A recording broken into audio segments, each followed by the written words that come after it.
responsible aging. First of all, I want to thank Dr. Gary Donovitz and Biote team to have me here to give me this opportunity to share with you what I do mostly in my office. Okay, so I'll stay here.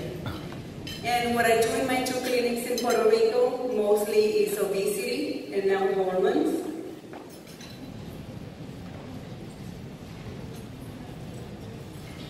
Okay. So I am from Puerto Rico. My first language is Spanish. I hope you can bear with me a little bit with my translations.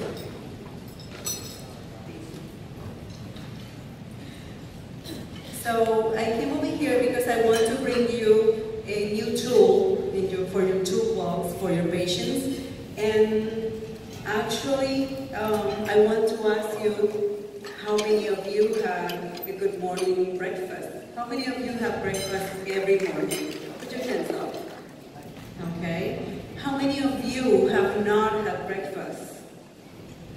Good. Okay. So the word breakfast means breaking the fast. So in order for you to fast, right, you need to start eating. So all the people that are fasting right now will be pretty alert this morning. So I hope you're with me because the conference is for 1 hour and we're going to go through it in 40 minutes. So I'm going to try to go very fast. But every slide will have the reference underneath, so you can go through it if you want more information. My email will be at the end of the conference.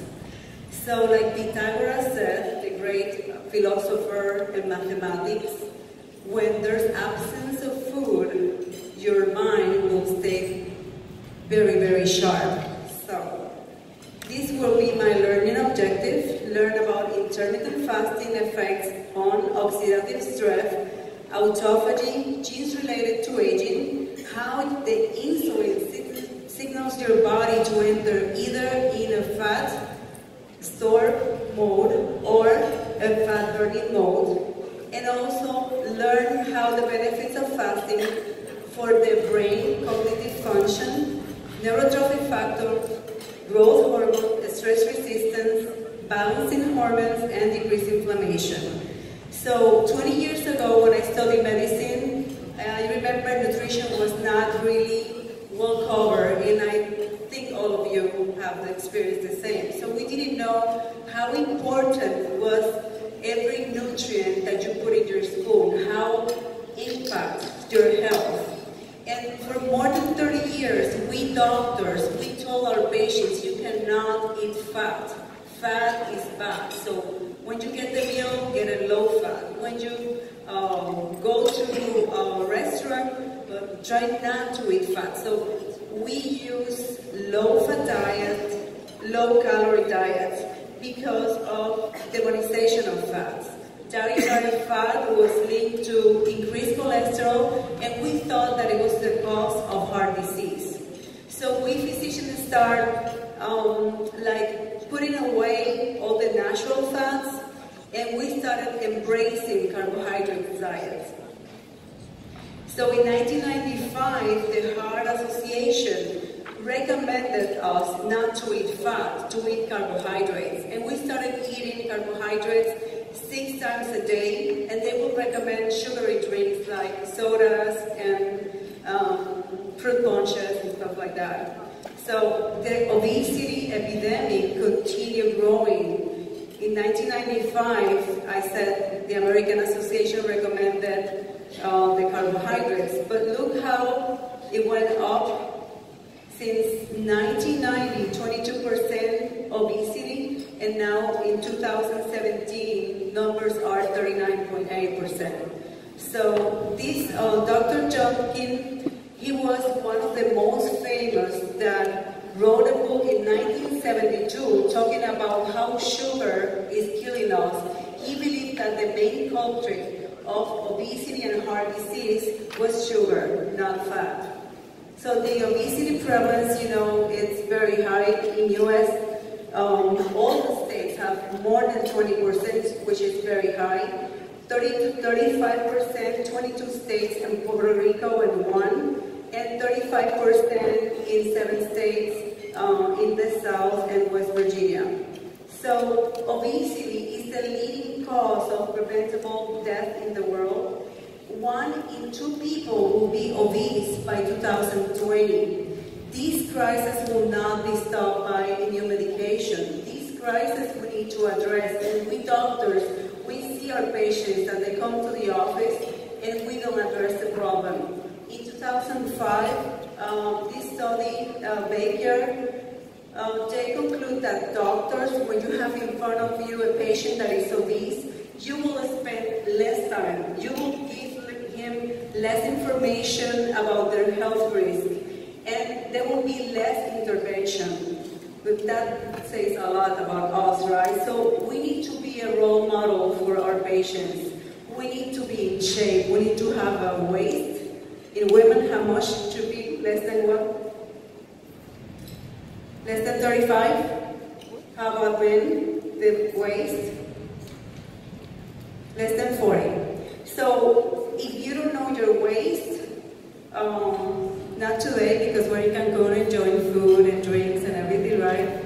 But on Monday, you ask your secretary to bring you a tape and measure your waist and be an example for your patients, because we need lifestyle changes. We need new solutions and also hormone optimization. So obesity, we have 93 million people right now that are obese in the US. And when you have your patients in the morning and the first patient you see is articular pain. I come here because it hurts, I hurt everywhere, and you see he's obese. I see another patient, and the next one you see comes because he has gut issues. You know that patient is not eating well. And also you see other patients with rosacea, acne, that you know that the skin, you know, it's like a reflection of your gut. And like OVG, you will see people like polycystic ovary syndrome, that you know they're obese, they're insulin resistant. You know these people need to change their diet. You want to give them a response or to help them, not only prescribe to them.